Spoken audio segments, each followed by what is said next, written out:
Bigunksaidit, and we're on the Bigunksaidit Podcast show. Right here. I have three gentlemen that are like the co-founders of True Hustling. And hustling is not a crime. Let me tell you that. Hustling is not a crime. Definitely not a crime. To my left, I have Uncle Scrapp. Yes, sir. To my right, Lil Bari, a.k.a. Be the Messenger, Lil Money. and to my right.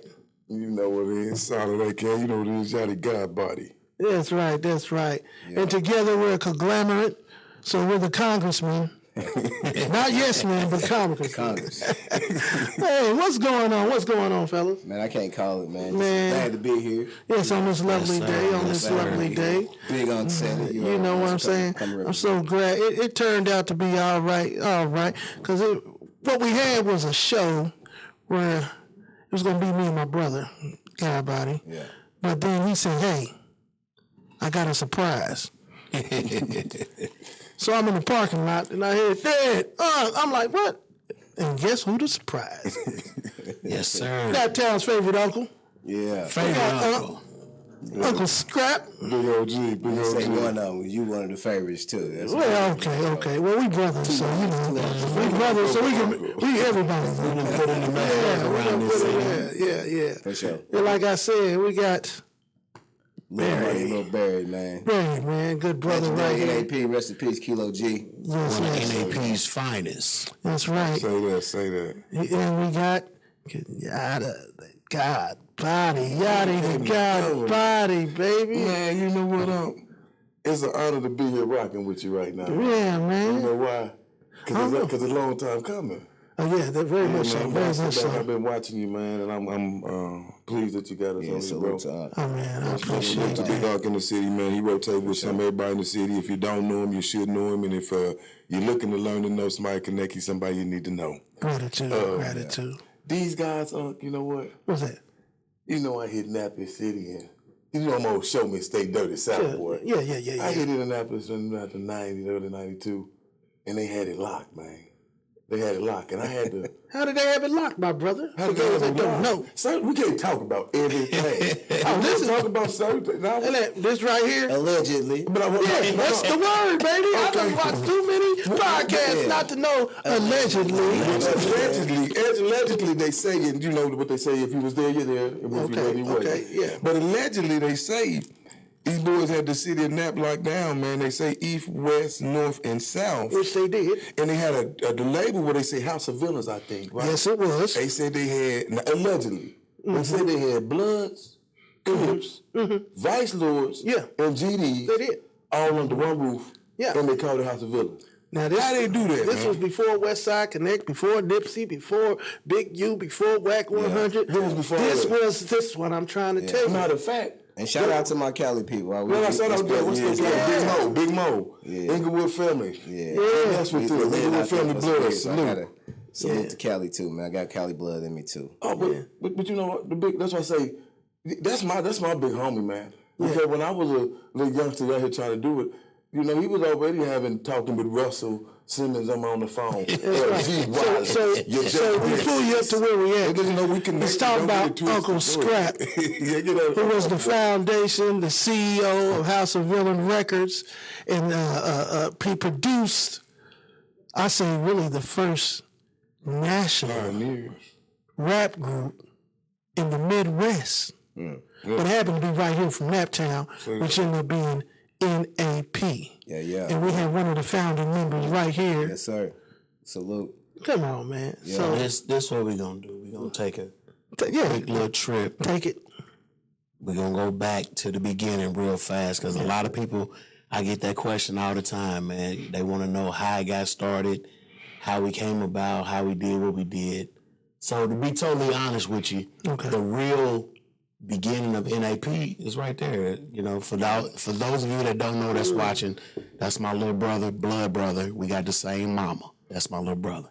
So one day I come to the crib and he plays a song for me, and come to find out it's him and a couple of the homies. And so what I said to myself was, that shit sound just as good as the shit that I bought. Mm-hmm. There you go. That I'm listening to in my car. That sounds just as good. So they entered the Gong Show. Right. Wagon Wheel. At the Wagon Wheel. The Wagon Wheel. Oh, man. They entered the Gong Show. West Side. Yeah, West Side. And they won. So they got asked to come back the next week. Okay. So me and my wife, and we went to go see. And it hit me because when they got on stage to do the song, damn near everybody in the building knew the hook for the song to sing along with them. And I'm like, that shit ain't no accident. No, it's not. You know what I'm saying? For people to gravitate to your music, and they've only heard it one time, to gravitate to that song that fast, that let me know that they got something special. You see what I'm saying? Me and my best friend, Ron Face Barnes. Ron Barnes, player. Yes, sir. We was like, listen, man, because he had a little cousin that was trying to do music too. We was like, man, we need to put them in the studio for real. Get them some real beats, some real production, and that's what we did. I was looking at a magazine one day. It was Ebony Magazine, and on the front of the Ebony Magazine was Max Siegel. Yeah. Okay. And when I flipped to the page that talked about Max Siegel, it said from Indianapolis, went to Northwest High School, went to Notre Dame, entertainment lawyer. So I got on the phone because it had a phone number in there, and I called him up out the clear blue sky. I didn't know. It's not like I used to work for a major label, then I branched off and did my own thing. Nah, all this is coming off the hip. What is it, out the mud? Yeah, out the mud, from scratch. You believed in what you just heard. So I called Max, and plus that's my little brother. So I'm, and allegedly we was trying to find a way out of the way. Right. You know what I'm saying? Trying to straighten up some funds and things of that nature. You know what I mean? So, and we know music can do it. It's done it for a lot of people. So I called Max's office, made an appointment. We went down there. Just so happened that Max's mom, may she rest in peace, his mom was his secretary. Okay. So we go in there and we let her know, listen, we from Indianapolis. We got a group. We trying to do da-da-da-da-da. And she said, I guarantee you that my son sit down with y'all. I'm going to make sure of it. Okay. She went back to the back. Was he the president at that time of Tommy Boy Records, Max? At some point, was he somewhere involved with Tommy Boy Records? The time that we was doing this, he was just really getting into the music. He had a female artist that was an R&B artist that was real nice, so he's trying to get her out there, get her heard. And he was Reggie White's sports agent. He was Tony Gwynn's sports agent, which are two of the biggest names in sports at the time. Right. Reggie White was the Minister of Defense, the sack master, one of the biggest names in defense. And he had ties to Indianapolis, and now I know why. Was one of the biggest names in baseball. He had the batting average, and they brothers. Yeah. So this is black supporting black through the fullest. Okay. So Max's mom made sure we got to sit down with Max. We sat down with Max, and I let him hear their music. And he fell in love with it, and Max was like, okay, what y'all need? And we told him, we're trying to start a label, and we wanted to be structured the right way. Man. So that's what Max did. He started House of Villains. And that's on the music side. So I'm gonna pivot. Okay, because people don't realize that before the music, N.A.P. was a clique.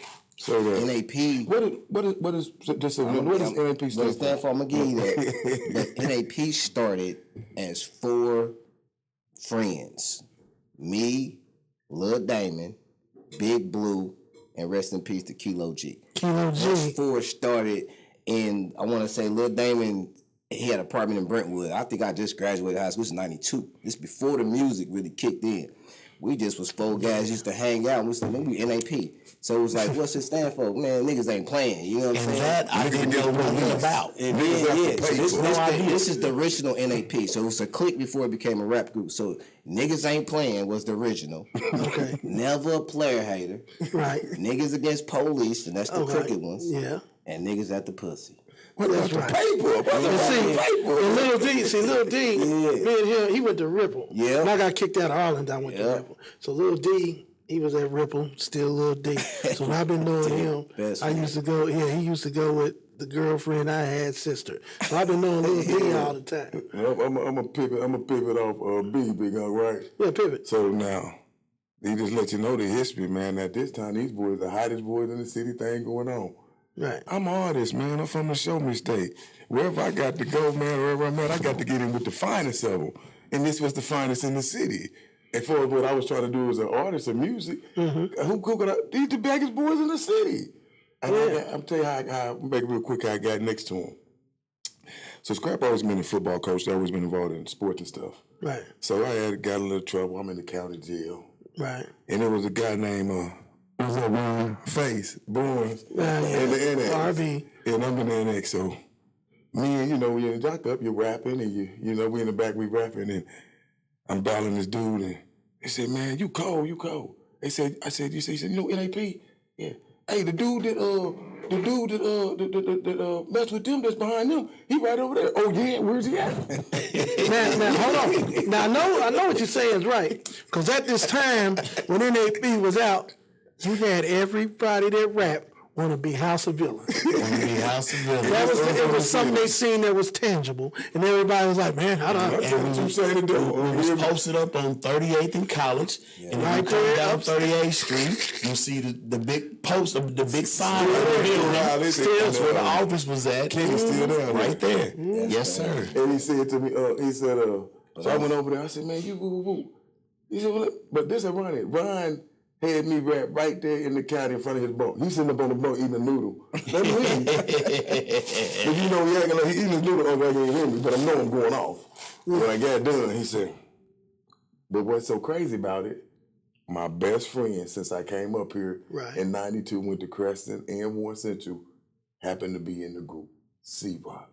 Oh, okay. Shout out to Rock Mob, Flock Mob. And so when I told him that, he like, that's how. So we plugged, man. He got county, I got out. Next thing I know, we met up at the office.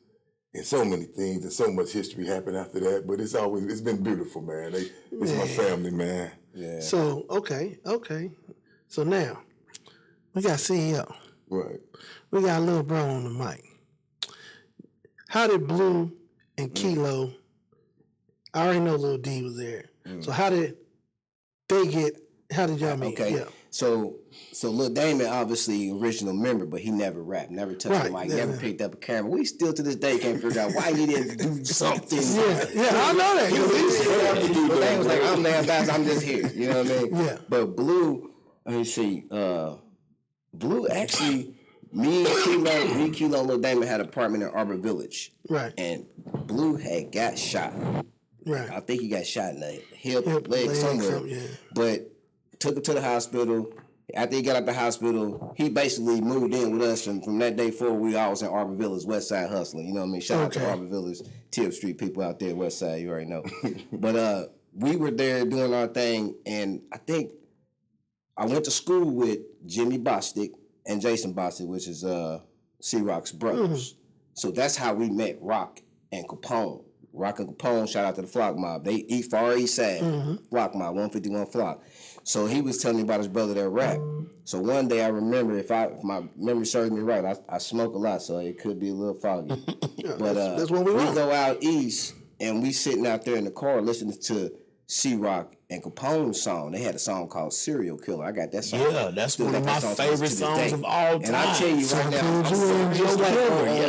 I'm going to go on record and say, as I listen back to the old N.A.P. music, C-Rock and Capone, especially Capone, they were ahead of their time, bro. They bar for bar, they could run circles around me. I ain't even gonna lie. And I ain't no disrespect, Too Short, you my guy, but I was the Too Short of the group, meaning I wasn't the lyricist. You know what I mean? Short dog, my guy. You already know. I'm gonna step in one second, but we're doing ourselves an injustice right now. But we're gonna do another because they need to hear this music. But we didn't set it up for today. But we're gonna get back to that. All I'm saying is them brothers was that's how we met Rock and Capone in the backseat doing their song, and then all of a sudden they became like, hey, they in. You know what I'm saying? It was a no-brainer, right? Yayo came from Ron. I think Ron introduced us to Yayo. But Big Blue, after he got shot, he linked in with us. Okay. And the magic happened with Keylo G, rest in peace. He was in the bathroom, man. Keylo. Shout out to Devin the Dude, because he was in the bathroom, boo-booing. Keylo. When he wrote the hook, right. To N.A.P. is just a ballin'. He ain't on the toilet. But listen. You don't think Blue was literally the Warren G before Warren G. No, Nate Dogg. Not before Nate, because Nate's older. Nate, But, okay, I'm going to say it like this then. Not before Nate. Blue was the Midwest. He's our Nate Dogg. Nate Dogg. You didn't have no hookmaster out the Midwest at that time. The thing about the Midwest flavor back in the day was we had like an R&B feel to our music. You know, we sung on the hooks and things of that nature, which is what they did on the West Coast. The G-Funk. West Coast. That's where it came from. So Big Blue never really got his just due that he should have. So our thing was this too. As CEO, my goal was to have every last one of them put out a solo album to really flex as a solo artist as well too, and then come back and do some more. But they were trying to pick apart too quick. Yeah. You know the music you had. They were trying to pick what happened to us? If you look at what happened to NWA before they got a chance to really be all they could be, because if NWA would have been able to work out contractual and disagreements and things like that, NWA would have by far been the biggest, largest rap group of all time. So we were on that verge of being great like that, and the people that really knew what we was about will contest to that. Yeah. We had so much talent within our group, but we were young. Yeah. Like I said in the beginning, I didn't used to work for Sony or Epic or none of that. I was learning this shit on the fly. Yeah. I was flying out to New York. I was in LA. I was here. I was going everywhere learning. With your own budget. With my own. That's what I'm saying. The streets was my budget. That's why it was hard for me to leave the streets. Let me say it like this, man. For this man that didn't, like he said, he worked for Sony and nothing, let me tell you boys something. We was doing shows with niggas like Master P before Master P was Master P. We was doing shows with MJG and 8 Ball. We was doing shows with C-Bo. Then did shows with Snoop Dogg. Then did shows with the Notorious Big. Bone Thugs and Harmony. Facts. This is what I'm telling you. So he modest. See, sometimes you got to, it ain't about no clout checks. Sometimes you got to put facts out there. And he's not going to say it because you don't go it yourself, but I'm going to put the stamp and give my people their props. For this man not to be on nobody Fortune 500 or industry, man, we was already rubbing elbows doing shows with the biggest that was out doing their things. And when they come to N.A.P, N.A.P. opening for them, we're down in Memphis doing shows with N.A.P. You know why that is?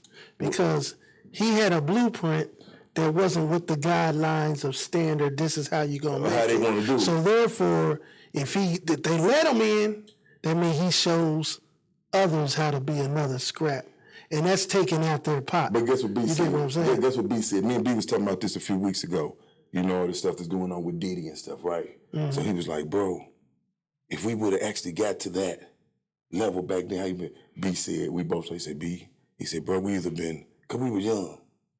Money, we did that. All that mean, or it would have been some problem because we wouldn't cut like that. Yeah. I'll just say it would have been problem. It would have been problem. Because y'all always... artists that don't get invited because they know not to invite them. That's what I'm saying. Because y'all still, today, are the same as you was yesterday, just with more age and wisdom. Yeah. And you was doing it your way. Listen, anyway. So one time we did a show, so... me and Glenn Wallace got pretty cool. Right. And Glenn Wallace was the manager for A-Bon MJ. Yeah. So Glenn told me... Suave House. Shout out to Suave House. Glenn told me, he said, hey, listen, whenever we get within 4 to 5 hours of Indianapolis, I'm calling you. I said, you call me, we coming. So we opened up for A-Bon MJG at least 5 or 6 times just because they was in Louisville or they was in Memphis or they was in N.A.P or they was just somewhere. And I'm like, we out. Here we come. Right. You see what I'm saying? So we did a show with them one time in Louisville. And we was on stage. Well, we had just got off stage. They come on stage. And it was some true haters out there in the audience. Some true haters. And niggas got to throwing bottles or glasses or something. No. That's the, no, you and we jumped out on stage. That was the, what you talking about at Louisville, that's the Ghetto Boys with Scarface them. What you talking about is the Louisville with Sebo. We was on stage with Gordon Block and Sebo them. When we got and we all jumped off the stage. And what had happened was, because what it was back then, you know, we got Vice Lords, we got G's. So Big Blue them, you know, they represent. Me and Rock them, you know, we flamed out. So when we on stage, niggas didn't understand that, bro. You feel me? So they didn't understand what we doing and unify. So they threw something, you know, you come out through your seat. We throwing CDs out. And somebody threw it back at us. With Gordon Block. So we all jumped off. We all jumped off stage with Sebo them. Okay, it was Sebo. Sebo had a fight with Gordon Block. But see, I'm gonna tell you what happened though, usually after we do a show, we stay in the city, we go out. Right. So this particular one, I remember Scrapp saying, because we used to go, we had a 16-passenger van, 2 of them, Momo them in the Corvettes. We nap deep. You know nap ride when we ride town. So we like Scrapp, like, what y'all want to do? Y'all want to go back home tonight, or y'all want to go to the after party? You know, we going to party. We tripping on the and I'm gonna tell you, it was pistol. We in Louisville. And the young niggas at the door, and I'll never forget this, because that's the night we seen that demon chick, B. Remember? Man. When we was at Glass? This when me and B was, like, getting over into the gospel part. But we in Louisville, so Scrapp said, y'all want to stay or y'all want to go? We like, man, we partying. So we go to the after set. Now, the same dudes that was hating at the show, them niggas posted up at the after set like they wanted some drama. But let me tell you the players' things that happened. Talk to me. These little niggas sitting over here mugging us, because that was the time we was in the Unsigned Hype in the Source magazine, right after the Notorious Big issue. I remember. Shout out to Source. They was in Source. Actually, Easy-E was on the cover of the Source magazine that we were in. The other one that we was in, Suge Knight, then was on the cover. One that we got the Unsigned Hype with the 6 We was in the Unsigned Hype twice. So they put y'all behind heavyweights. We was y'all the West Coast heavyweights in the Source magazine Unsigned Hype twice. Yeah, twice. Let me tell you this story. So we they stand at the door. It's like a sterile. Yeah. The most players thing happened, man. The big dogs from their city, I never forget it. And it was the nigga Pistol. If anybody know Pistol, I know. Pistol, it was Pistol. That's who it was. It was Pistol and some other dude, 2 big dudes. They came in with 4 gallons, bro. You hear me? Yeah, I had that. While they little niggas was looking at us like y'all wanted some smoke. They came through the door, looked at us. They already knew who N.A.P. was, because Pistol do music stuff too. They like, they're my little niggas. Y'all want to have y'all play with some players? 4 big gallons, bro. We went into the VIP room with them and walked past they little niggas like, get your weight up. They were mad too. They was mad, man. You know, we got that a lot though, but we ain't never had no problem, man, getting down, you know, if we had to, but you know, but we roll with the food. We did get into a lot of little. Unfortunately, we did get into a lot of little stuff after them shows. Yeah. So we're gonna turn this show into storytelling. We're gonna tell stories. Okay, because I'm here for it. Okay, so I got a quick story. Okay, and this is one of my favorite stories. It's just you be in places and you be around people. Things don't happen on accident. Right. I don't care what it is. It was meant to happen. That's right. Whether you like how it happened or how it turned out or not. That's a nugget you can take for life. Things happen for a reason. So we're in Atlanta. Me and Face, we're in Atlanta, and this is right when we trying to bring N.A.P. back together. We had some time off.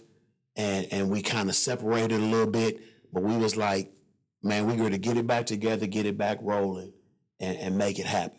So me and Face is in Atlanta, and we like, okay, so to really pull this off, we're gonna need some old schools. They got some pool out there that people love. We need to feature with them, and that's gonna bring N.A.P. back around and get it back going. So we walking down Lenox Mall. Right. And I said, you know what? We need to get Scarface. I said, we get Scarface. We do some things with Scarface, and that'll really bring us all the way back. So we go to Champs in Lenox Mall. Okay. And I'm looking at some Air Force Ones, and I turn to the left. Scarface. And I'll be damned if Brad ain't standing right there. Nothing's by mistake. Nothing's by mistake. Nothing's by mistake. Brad is standing right there. Now, we had just did a show about a year or so before that with Brad. Louisville. And my man Yatti The Godbodi, KT, we backstage, we chilling, we didn't already perform and everything, we backstage, and Scarface them is back there too. And I had to, KT had Scarface hemmed up in the corner. Can I tell I'm talking about, he got Scarface hand, he got the gorilla grip on Scarface hand, and he's shaking it, and this Joker will not let Scarface hand go. And but I mean, you know, Yachty he's genuine. He's genuine, and he's letting Face know how he appreciate Face, and he letting Face know, you know, how he's affected KT's rap career. They don't know. You know, it was all real, right? Yeah, so now that happened. So at that time, we had already did 2 or 3 shows with Scarface at that time. So Face, and what I'm trying to get to is when Face see me, he know who I am just like I know who he is. Right. Okay. You see what I'm saying? So when I seen Face standing there in Champs, I walked down there, I'm like, bruh, we was just talking about you. And first thing he hit me with, oh, what's up, my players from N.A.P. Mm-hmm. He may not know my name Scrapp, but he knew, you know what I'm saying? He knew it. So I'm letting him know what I'm trying to do. I'm like, dude, we trying to bring N.A.P. back around. We want to feature with you. I need the numbers, how much is going to hit me for, blah, blah, blah. And I said, we talking about you, and I'm trying to think of somebody else. And Scarface said, okay, why not get Todd on there? I'm sure. I said, what? Yeah. He takes his phone out, calls Todd, and I'm walking down Lenox Mall next to Scarface. We walking, people is stopping and taking pictures and looking. I'm walking with Scarface, and I'm talking to Todd. I'm talking to Too Short on the phone, walking with Face. Everybody can't do that. No, they can't. Everybody don't find themselves in those predicaments. Even, you know what I'm saying? And that was one of my favorite hip hop stories. That's just it was like I'm doing what I'm supposed to be doing. Yeah, absolutely. Yeah. I'm walking with Face and I've got Short in my ear. Right. That don't happen every day. No. I got one for you. Bigunksaidit. I got one for you, huh? You know what I mean? RCA Dome. Which is now? No more. I don't know what it is. Convention Center. The Convention Center, the Lucas Oil Stadium. But you see, before it was then, we had what you call the RCA Dome in Annapolis, right? Over 10,000 people more in that joint and more, yo. You talking about Ice Cube. We talking about the Brat. Bone Thugs. We talking about Bone. We talking about Matt 10. You feel me? But who's who? Yeah. See, who's who? They came to the city of Matt. Well, them N.A.P. boy, you got to roll the carpet. You in our city. We the hottest thing in the city. Okay, I'm going to tell you how. And I ain't bragging about Eric. I'm just stating facts here. Put it like this. Now we have the digital game. This is just to give somebody the clear insight to break it down to who these old niggas and this and that. Let me break it down to you like this. Before there was social media game, okay? Before you had to stream and get so many streamings, and this is facts. If you was there, you was there. If you know, you know. If you don't, you don't. There was a young man by the name of Tupac Shakur. Mm-hmm. He dropped a project. I don't know if it was, because I'm cloudy here. I don't know if it was all eyes on me. But I know that at that time, when there wasn't no streaming, you had to get actual CD sales. Yeah. I know you can play the analog and play, you got 2 million views and you only got 100. Yeah, right? you had to beat got the real numbers. And there was a place called Rockin' Billy's where they sell vinyl and they sell real CD covers. Just, for you youngsters in the game of this new era. It ain't rocking the new era because I'm in it right now playing with it too. too, trying to get the numbers up. But just to make it factual, to get them an insight and clear of the magnitude that boys was really grinding on it. Tupac was number 1 of sales in the city. No. The number 2 was in the country. Hold on. No. I'm just This was we had a distributor in the Midwest. Right. N.A.P. was distributed all over the Midwest. Called Scott's One Stop. Okay, so now let me correct. Shout out to Scott's One Stop. City. We're talking about the whole region.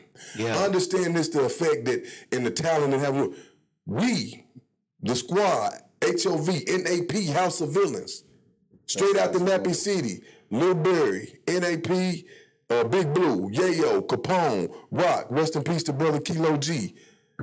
Number 2 in the region under Tupac. So that means that when boys was going to for 15 weeks straight. Oh, let me get it right. For 15 weeks straight. I got the paperwork. I got the paperwork. So what we want to let you boys know is, so what that is saying is, back then, before you could scream or it was your YouTube, that means people were physically going into stores, purchasing this weekend. So let me explain this to you, what that mean, brothers. When Worlds was going into record stores to purchase their music, whatever was their genre of choice, N.A.P, they was asking for Tupac, All Eyes on Me, or they was asking for N.A.P straight out the Naptown. I co-signed that. That's fact. I did.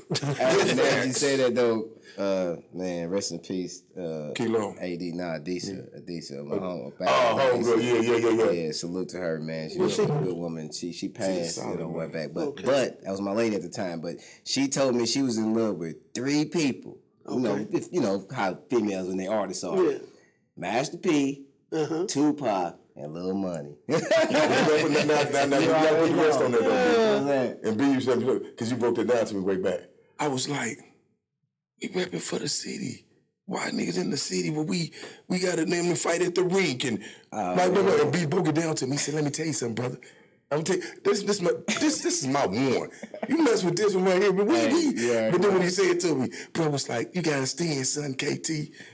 Because I wasn't Yatti The Godbodi then, I was a killer traveler. But anyway, bro said, man, you gotta understand something, bro. They can like a Tupac. They can like E40. They can like Too Short. Man, they might not see a Nelly, whoever, nigga, they don't live in their city. They can like them niggas all they want. They niggas ain't worried about them. But nigga, if they bitch like some N.A.P, we right in the city. And we post, we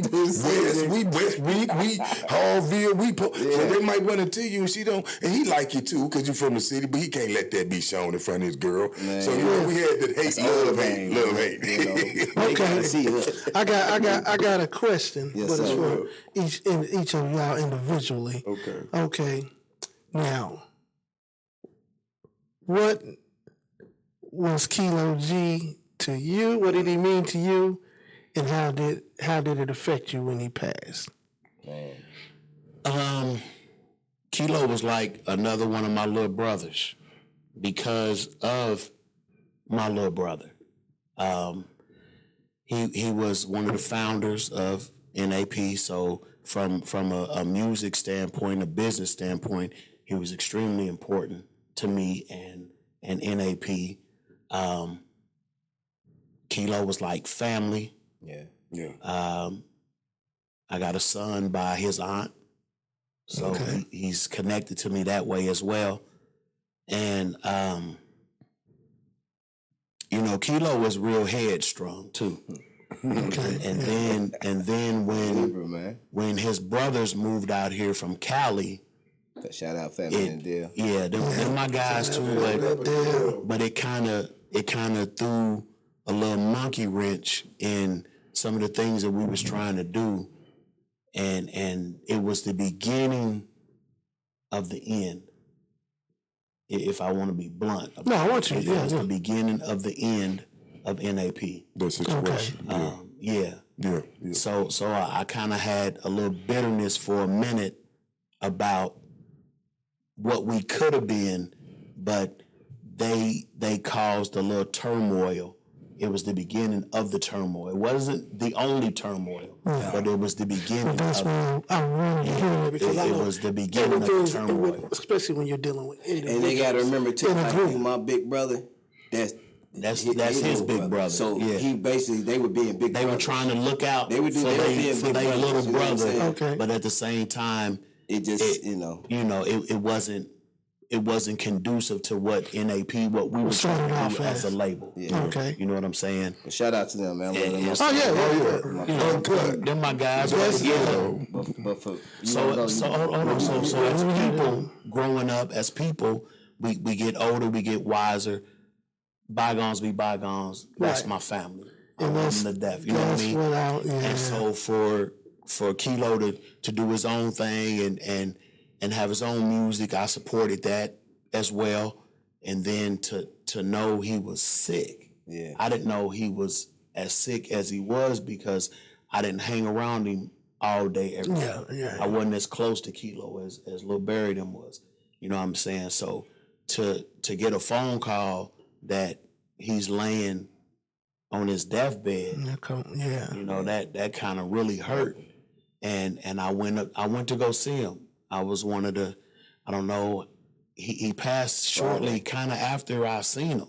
Yeah. Mm-hmm. You know, so when I seen him laying there with the tubes and all that, he was unresponsive and there was no coming back from when I seen him. That's right. That's right. Saying? So it kind of was heavy that I didn't get to kick it with him or holler at him or you know, none of that before he was gone.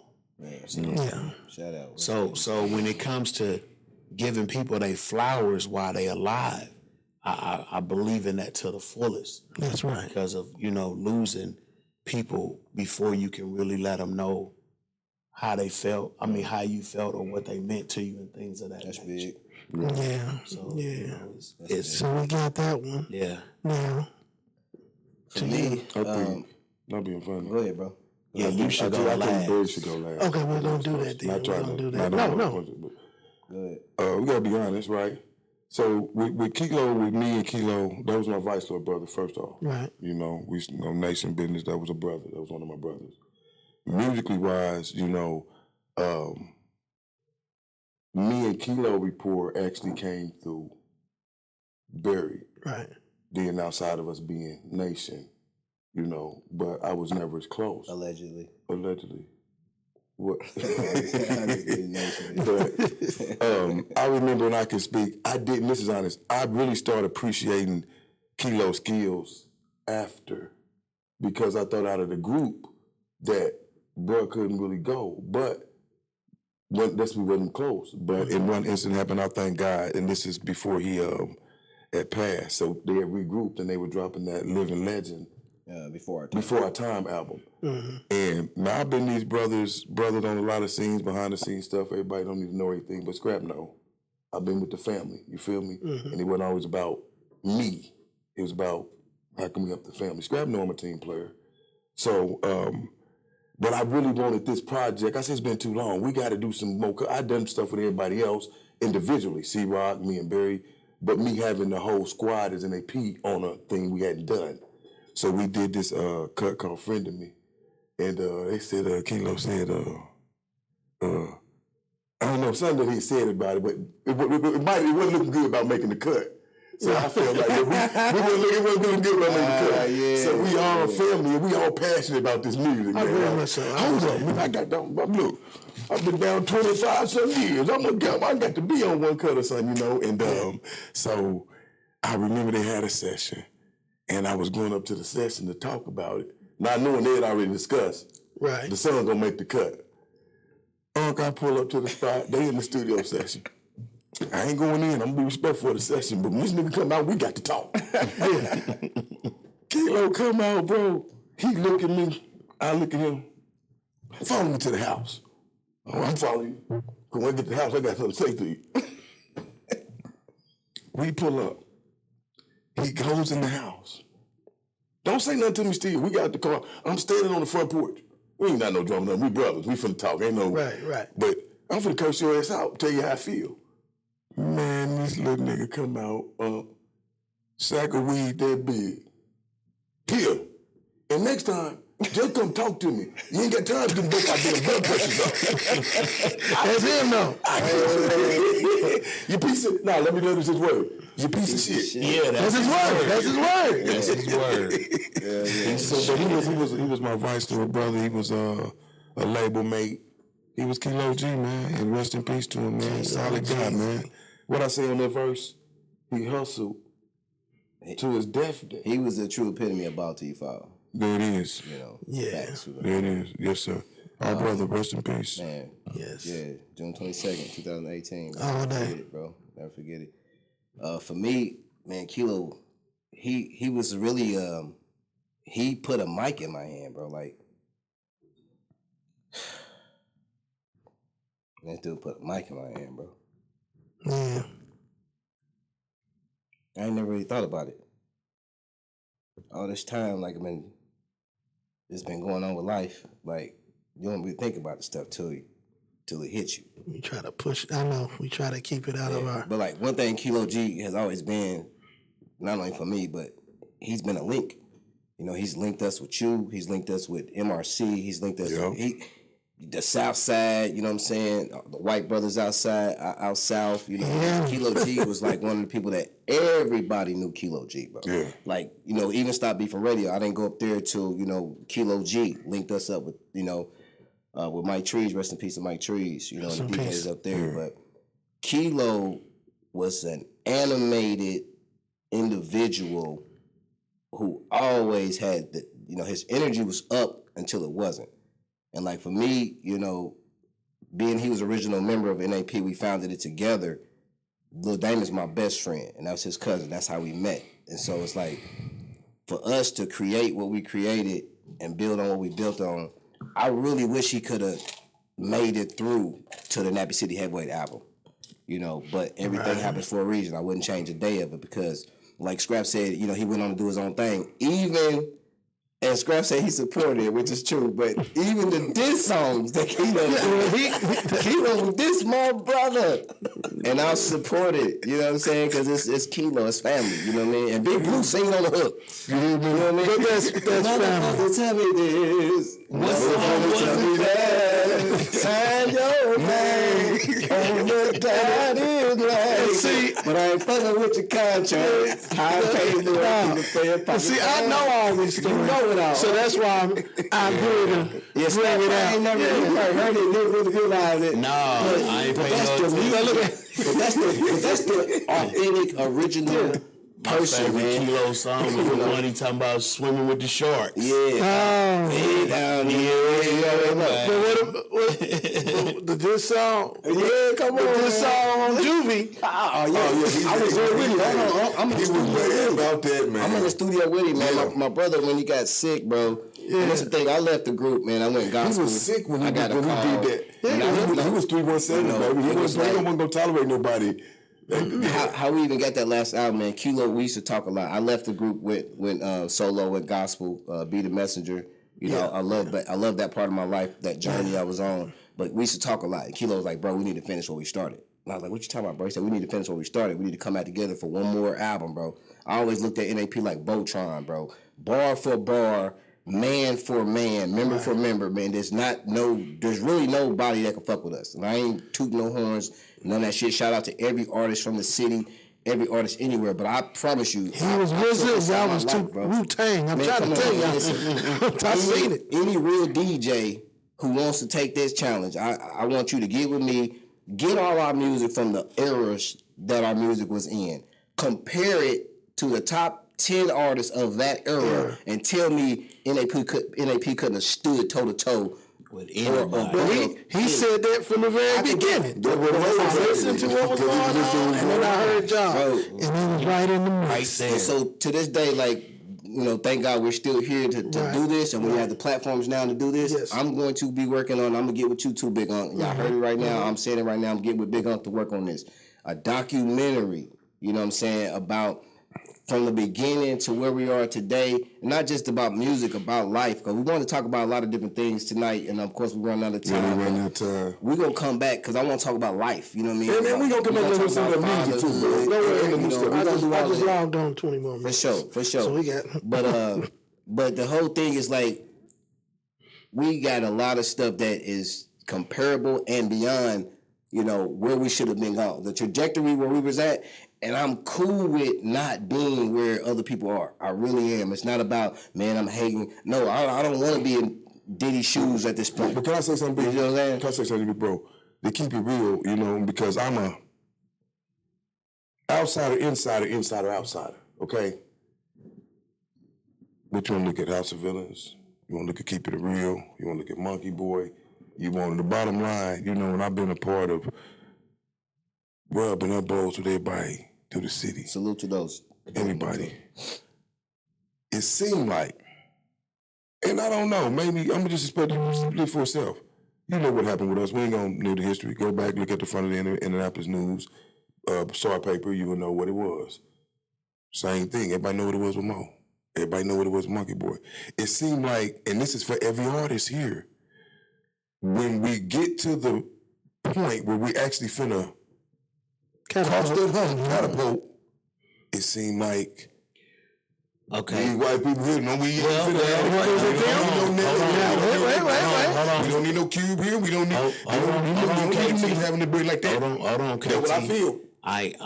We can't say it's the white folks. I ain't gonna say white, but you're right. I'll take it back. Because it ain't the white folks. The problem with Indianapolis was this. Because when we were really at the peak of doing what we was doing, it was a lot of people that kept telling me, y'all need to bounce. Yeah. You need to take House of Villains, N.A.P., y'all need to go south. Y'all need to go west, but y'all need to get out of here, right? So, me personally, my whole thing was like, nah. Nah. We from N.A.P., and we gonna do it from N.A.P. Everybody else that has made a name for themselves from N.A.P. left. And I was determined we wasn't about to do that. We had too much momentum going. We had fan base. We had north, south, east, and west of our city. We could go anywhere, and we was loved all over. Yeah. We had the numbers to back us from the sales. We had it. We was doing what we were supposed to do. Our city has a problem with you excelling and them thinking that you're going to leave them behind. Yeah. It's the crab in the bird mentality, right? It's the crabs in the bird mentality. They don't hold you here. So one of the main problems, and to the DJs out there today, back then, if you have a problem with what I'm about to say, then that means you was part of the problem. Fact. And you can see me whenever you want to see me. Y'all know the ones that I rotate with, the ones that I got love for, and then there's some that I just don't even speak on. But at a certain point in time, our city, it was a DJ atmosphere, and the DJs felt that they were always bigger than any artist that ever came out of here. So the DJs would put their faces and names way above the artists. And you go to other cities, major cities and stuff, it's not like that. It's the other way around. Right. So our DJs really could have helped propel N.A.P. to where we needed to be. Right. But they wouldn't do that. Right. Our radio stations really could have helped propel N.A.P. where they needed to be. But they wouldn't do that either. Right. You see what I'm saying? And I was married to we got a little love. Shout out to Miss Dixon. We got a little love from radio, but not the love that we should have got with the momentum that we had and the quality of music that we was putting out. Okay. So you know, the crabs in the barrel syndrome was bad here. Right. So my whole thing was, if I could go back and do things over again, I would have left. Yeah. I would have left. I would have went to the A, and we would have got to the point where I would have always came back. That should have been, I should have left and got to the point that when I come back, you can't stop nothing I'm doing because the key is I'm back, too big. And it's coming from the outside. Outside in. That's what I should have did. inside out. Like I love Mike Epps. That's my guy. You know what I mean? I love Mike Epps. That's my guy. Yeah. And so, I love to see that he's coming back. Yeah. And he's starting Shout out to Mike Epps. He's starting to do things. Shout out Mikey. But that's what I'm trying to say. Like Epps, Vivica, Babyface. If Babyface would have just put a studio downtown that said LaFace Records with an address of an Indianapolis address, that would have did wonders for our career. The Jackson 5. Yeah. The Jacksons, Michael, Janet, all of them. Right. If they would have came back and really showed Indiana some love as a whole. So much talent. It just needs to be manifested right. Yeah, Vivica could have came back and put a studio. You see what I'm saying? And that's not to say that we don't know. No, not saying That's not to say that we don't know that they did any of that. We just ain't heard about it. I'm just saying no knock on none of them. Shout out to them. No knock on them. Because they from my city. And they not entitled. They're not required to do anything. No, they don't have to do none of that. But I just felt like that. That's what he feels. The fact that we didn't get that kind of love when I felt we deserved it. So one of the things that did happen for us in a major way that helped us get as far as we did get was the fact that back when we was doing music, it wasn't no such thing as you paying promoters to perform, to open up. Yeah. That shit didn't exist. And whoever started that shit can fall off a cliff. That told the game. You heard off the Scrapp. You heard me. But listen. So what used to happen was back in the day, if you were good, when a promoter came to your city to bring a show, he's trying to find the hottest group in that city to open up because that's gonna help bring the people out. And nowadays, it's looking for what? Just so happened, N.A.P. was the hottest thing in the city. Everybody came. And so I used to get so many phone calls from the radio stations and promoters back then. Hey, we coming through y'all city. We bringing whoop, whoop, whoop, whoop. We want y'all to open up. Yeah, we did. And every now and then, they broke us off a little payola. We got paid to perform. Got to give the people. So Use the people. that really shows your skill level or your talent or where you rate when they come looking for you to open up for an Ice Cube, a Snoop Dogg, a Brat. Man, listen, we done so many shows. We opened up back then. Okay, I wouldn't trade it. Back then, we opened up to everybody under the sun, but Tupac and Biggie. I'll be real, man. I was like, that was one with Biggie. I know we never let Biggie, but I thought it was Big. I never met. I don't think. No, we didn't do a show. We never did a show with Tupac and Biggie. I thought one night I know Pac wasn't never, but I thought I remember them. I could be mistaken. 40 Short, Master P. Never Biggie of artists we did a lot of shows with and stuff, but we done a ton of shows. We were supposed to open up. We were supposed to did that show that came here at it wasn't Market Square Arena, the Field House, whatever. It was Puffy. It was Biggie. No, Biggie wasn't there. It was Puffy. What's my man that rap real fast? The big fella. I don't know how I'm forgetting his name. Big fella. Yeah, the big fella that rap real fast. No, he cocky. The Tech 9. No. What region we from? I can't say it. What region we from? The East Coast. He's from Buster Rhymes. Buster I ain't shrink like that. He got a stomach on him, but he didn't shrink like that. It was nothing. It was. Shout out to Ozempic. Yeah, Puffy. Buster Rhymes. It was a couple other cats, but we were supposed to open up for them, and Puffy was actually we was gonna pay. That was one. It was starting. That one show it was getting to the point where it was about to flip, and you was gonna so I was about to pay Puffy. Had I left the group, because I don't remember that. Was I gone? Was I doing Be the Messenger? Because he went to the guy. My last show with N.A.P. was. So this what they did for us because we didn't. I didn't even drink that night. Because we didn't get on the show with them, and that's why we didn't pay, because they couldn't find a slot for us. If they'd have found a slot, we would have got on. That was it. But because we didn't get on, the promoter gave us front row tickets. Right. We was front row, and the show was great. I loved it, but we got some love from a lot of people when we was doing our thing. It just didn't. When somebody asked me what happened to N.A.P., what happened to y'all music, my answer to this day right now is it wasn't our time. No. Yeah, for that situation. Yeah, because had we been blessed with all that money and that power and all of that back then, we might have jacked the clean off. It's real.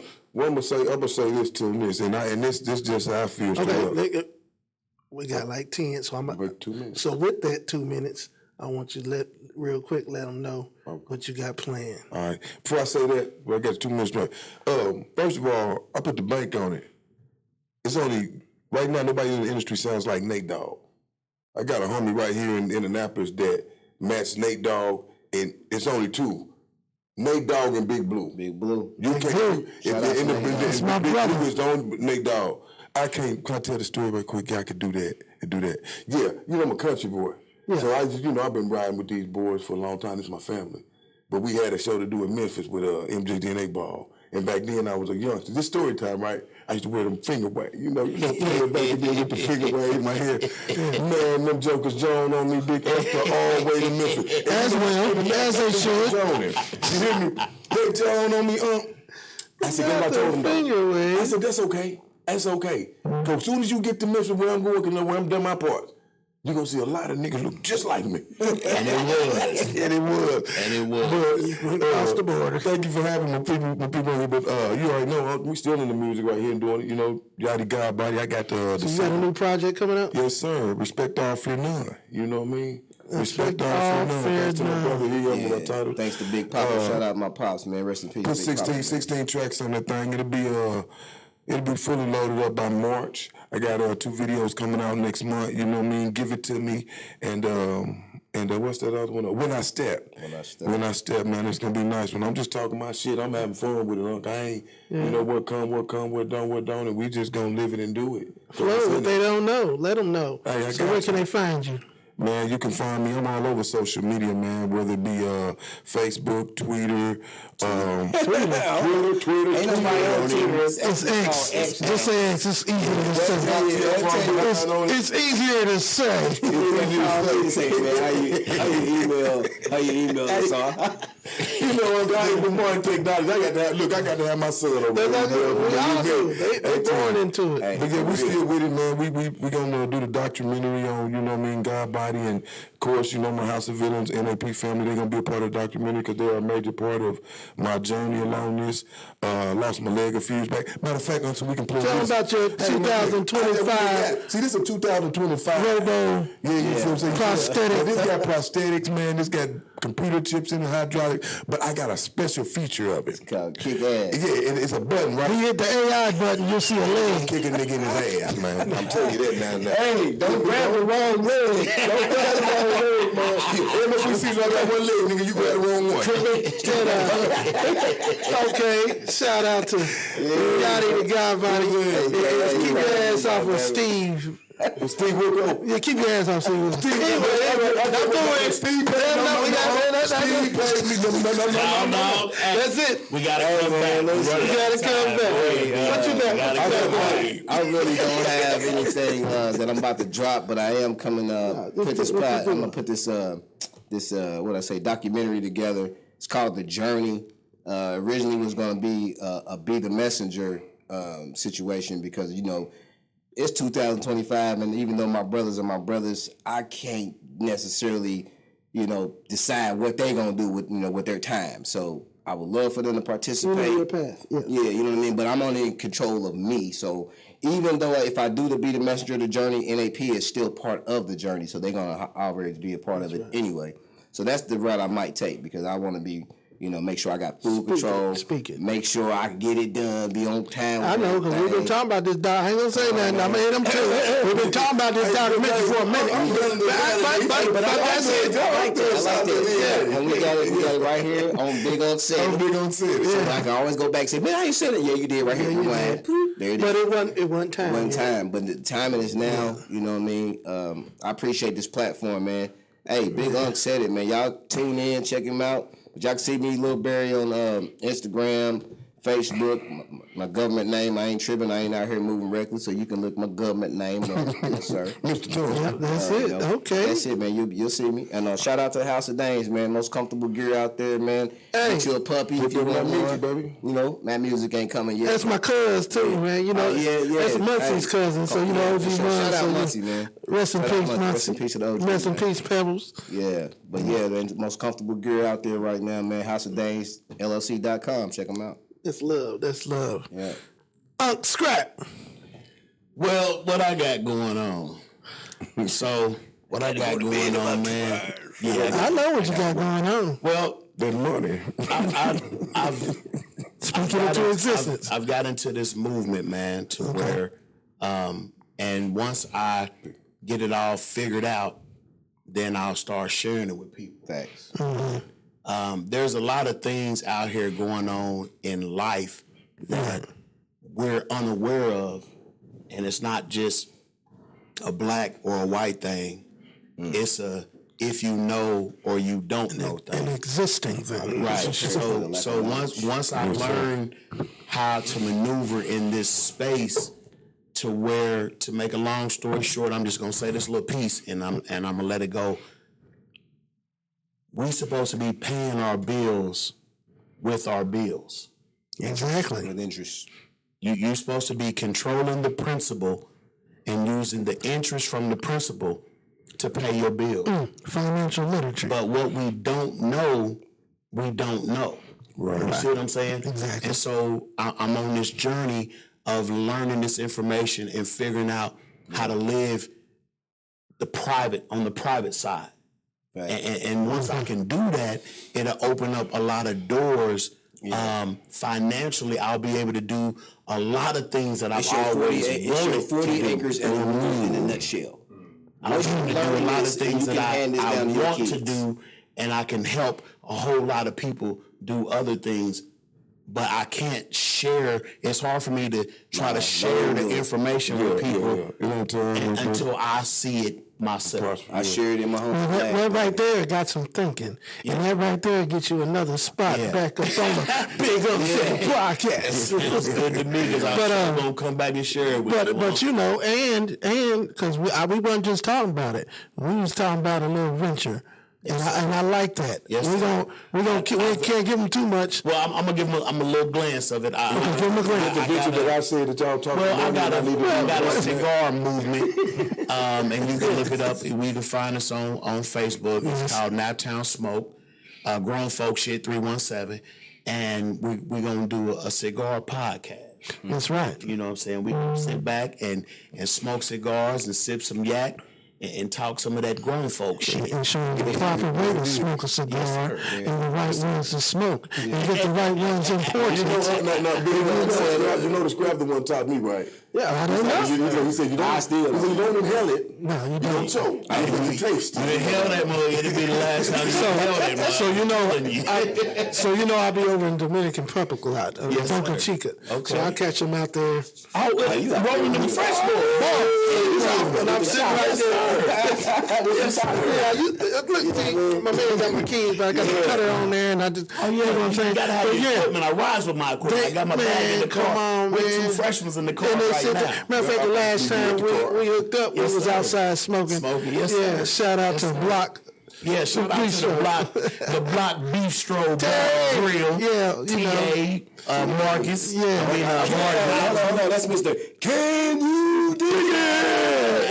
I got to give a shout out to my down south people right quick. Give a shout out. You know what it is, man. Yatti The Godbodi, Boot Hill, Show Me State, stand up. You know, Boot Hill babies in the house. You know what I mean? Show Me State. Hey, salute to the Ohio too. You already know. Oh yeah, always set it down. You know we miss you. Yes sir. Yes It's sir. a Midwest thing, period. Not your West Coast family. Don't forget. West Coast.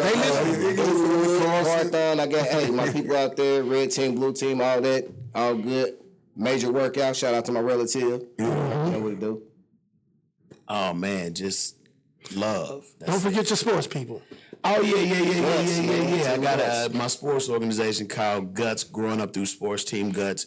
My son's is running it for me this year. I kind of had to take a step back so I can do that other thing that I was telling y'all about because that's what's more important to me right now. But shout out to Team Guts and for all the participants and everything that come along with that. I appreciate that. That's right. Well, shout out to you, Naptown, the world, from the planet of Naptown, Bigunksaidit Podcast. Yes, sir. Yeah.